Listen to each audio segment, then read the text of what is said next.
RTC సమ్మె విషయంపై రాష్ట్ర మంత్రులు పొన్నం ప్రభాకర్, దుద్దిల శ్రీధర్బాబు, కోమటిరెడ్డి వెంకటరెడ్డి, దామోదర్ రాజనరసింహ ఆర్టీసీ సమ్మెపై రాష్ట్ర మంత్రివర్గంలో చర్చలు జరిపారు.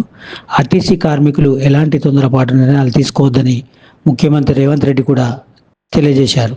ప్రాణాలు తీసుకోవడం వల్ల సమస్య పరిష్కారం కాదని, కార్మికుల సమస్యలను పరిష్కరించేందుకు ప్రభుత్వం చిత్తశుద్ధితో దృష్టి పెట్టిందని సీఎం ప్రకటించారు. డిప్యూటీ సీఎం బట్టి విక్రమార్క ఆధ్వర్యంలో రేపు ఆర్టీసీ కార్మికుల సంఘాలను పిలిచి మాట్లాడాలని చెప్పారు. కార్మికుల సమస్యలపై ప్రభుత్వం సానుకూలంగా ఉందని స్పష్టం చేశారు.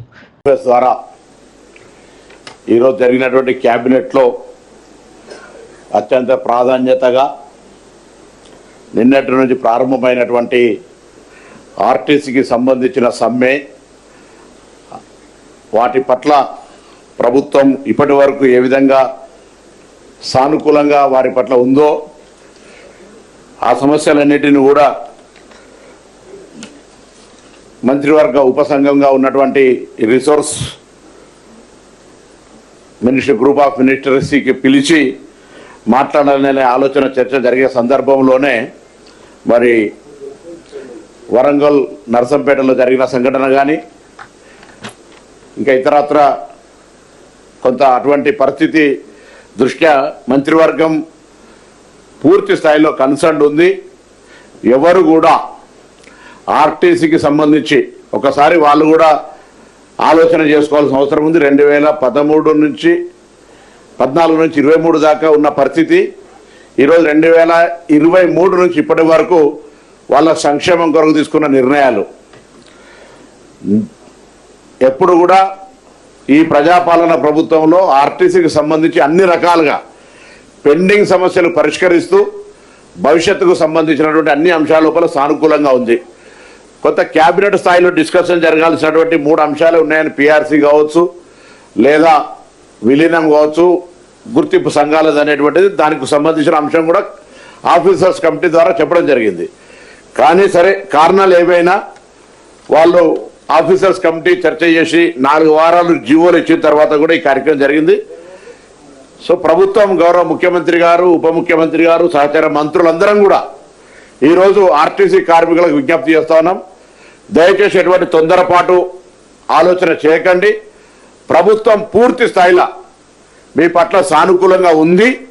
అన్ని అంశాలకు సంబంధించినటువంటి విషయం లోపల మంత్రివర్గ ఉపసంఘం త్వరలోనే రేపు ఎల్లుండి ఎప్పుడో కూర్చొని మీకు సంబంధించిన అన్ని అంశాలను వింటుందనే మాట మనం చేస్తూ, మీ అందరూ కూడా తెలుసు, కొత్త పత్రికల ద్వారా సమాజానికి చెప్పడం కొరకు మేము అధికారంలోకి వచ్చిన తర్వాత అటు మహాలక్ష్మి పథకాన్ని ఇవ్వడమే కాక 2013 పిఆర్సీ పెండింగ్ బకాయిలు 280 కోట్లు ఇచ్చినాం.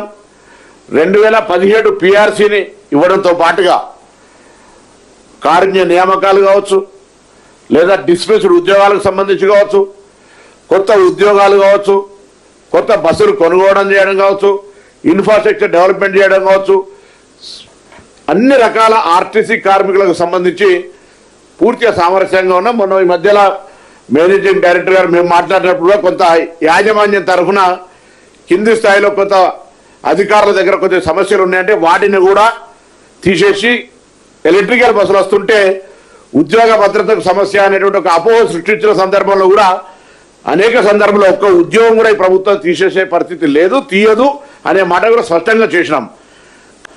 కానీ బయట నుంచి కొంత ప్రోత్సాహం జరిగిందా, లేకపోతే ఇంకొక ఉద్రేకపూరితమైన వాతావరణం కలిగిందా, ఏది ఏమైనా దయచేసి మరొకసారి అందరికీ తెలంగాణ ప్రభుత్వం పక్షాన ఈరోజు క్యాబినెట్లో చర్చించిన మేరకు కానీ వారి పట్ల ఇప్పటి వరకు అవలంబించిన తీరు పట్ల కానీ అందరికీ విజ్ఞప్తి చేస్తాను. దయచేసి ఎవరు కూడా ఎటువంటి అనాలోచిత నిర్ణయం తీసుకోవద్దు. కార్మికుల సంక్షేమం, ప్రయాణికుల సౌకర్యం, సంస్థ పరిరక్షణ అనే ప్రకారంగా ఈ ప్రభుత్వం వ్యవహారం చేస్తుంది. ఈరోజు ఒక రవాణా శాఖ మంత్రిగానో లేకపోతే ఇంకొక మంత్రే కాకుండా మొత్తం క్యాబినెట్ అంతా కూడా మీ పట్ల కన్సర్న్ ఉంది అనేటువంటి మాట సందర్భంగా వ్యక్తం చేస్తా ఉన్నాను.